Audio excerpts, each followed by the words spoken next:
Madam, ചില നീക്കുപോക്കുകൾ മോർച്ചറിക്കാരന്റെ ഭാഗത്തു നിന്നും ഉണ്ടായിട്ടുണ്ട്.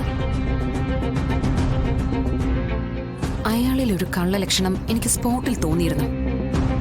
അതുകൊണ്ട് തന്നെയാ സ്പൈ വർക്ക് വേണ്ടി വരുമെന്ന് ഞാൻ പറഞ്ഞത്. മാഡം പറഞ്ഞതുപോലെ തന്നെ അയാൾ പ്രവർത്തിച്ചു.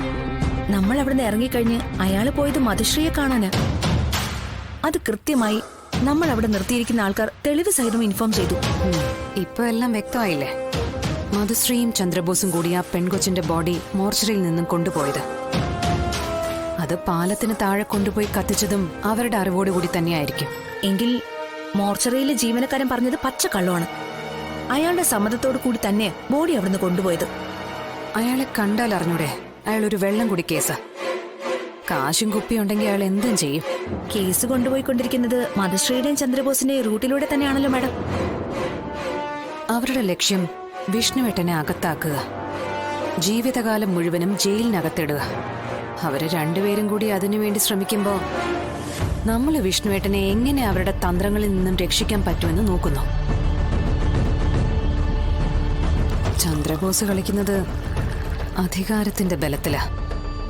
അത് പോയാ പിന്നെ അയാളില്ല. ഈ മരണപ്പെട്ട പെൺകുട്ടിയുടെ വീട്ടുകാര് പിന്നീട് ഒരു പരാതിയുമായി വന്നില്ലല്ലോ. അതിനെക്കുറിച്ച് അനു തിരക്കിയായിരുന്നു. ചന്ദ്രബോസിനെ ഒന്ന് പൂട്ടാനായിട്ട് ആ കേസ് ഒന്ന് നമുക്ക് കുത്തിപ്പൊക്കാനായ തൽക്കാലം അയാളൊന്ന് അടങ്ങിയേനെ. ഒരു ചെറിയ തട. ആനകൾക്ക് പാപ്പമാര് തോട്ടി വെക്കില്ലേ, അതുപോലൊരു തോട്ടി ചന്ദ്രബോസിന് വെക്കാൻ ആ കേസ് ഒരു വഴിയാവുമായിരുന്നു. അത് ഞാൻ തിരക്കിയ കേസാ. ആ കേസ് തണുത്ത മട്ട. ഒന്നിനും ആരോടും പരാതിയില്ലാത്ത മട്ടില ആ അച്ഛന്റെ ഇപ്പോഴത്തെ സംസാരം. ഇവിടെ വന്നപ്പോഴുള്ള സങ്കടവും ഇല്ല. എങ്കിൽ ഒരു സംശയവും വേണ്ട. ഒന്നുകിൽ ആ അച്ഛൻ ചന്ദ്രബോസിന്റെ ഭീഷണിയിൽ വീണു, അല്ലെങ്കിൽ പണം കൊടുത്ത് തൃപ്തിപ്പെടുത്തി. ആ പെൺകുട്ടിക്ക് സഹോദരിമാരെങ്കിലും ഉണ്ടോ? രണ്ടുപേരും കൂടി ഉണ്ട്. എങ്കിൽ നല്ല ഒന്നാം തരം ഭീഷണി അവിടെ ചെന്നിട്ടുണ്ട്. പോയതോ പോയി. ഇനിയുള്ളവരെയെങ്കിലും രക്ഷപ്പെടുത്തണമെന്ന് ആ അച്ഛൻ കരുതി കാണും. ACPയോട് മത്സരിച്ചിട്ട് ജീവിക്കാനാവില്ലെന്ന് തോന്നിക്കാണും. ഇയാൾ ഇങ്ങനെ കയറൂരി വിട്ട അത് ഈ സമൂഹത്തിനോട് തന്നെ ചെയ്യുന്ന വലിയൊരു ചതിയല്ലേ മാഡം?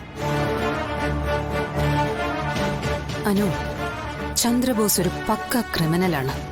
അയാൾക്ക് അങ്ങനെ ജീവിക്കാനാവും. അയാളുടെ കൂടെ മധുശ്രീയും കൂടി കൂടിയപ്പോ അവർക്കിപ്പോ ഇവിടെ എന്തും ചെയ്യാന്നായി. ഒന്നുകിൽ ഇവരെ നിയമത്തിന്റെ പിൻബലത്തിൽ പൂട്ടണം, ഇല്ലെങ്കിൽ ഇവര് തന്നെ എല്ലാം സ്വയം വെച്ചൊഴിയണം.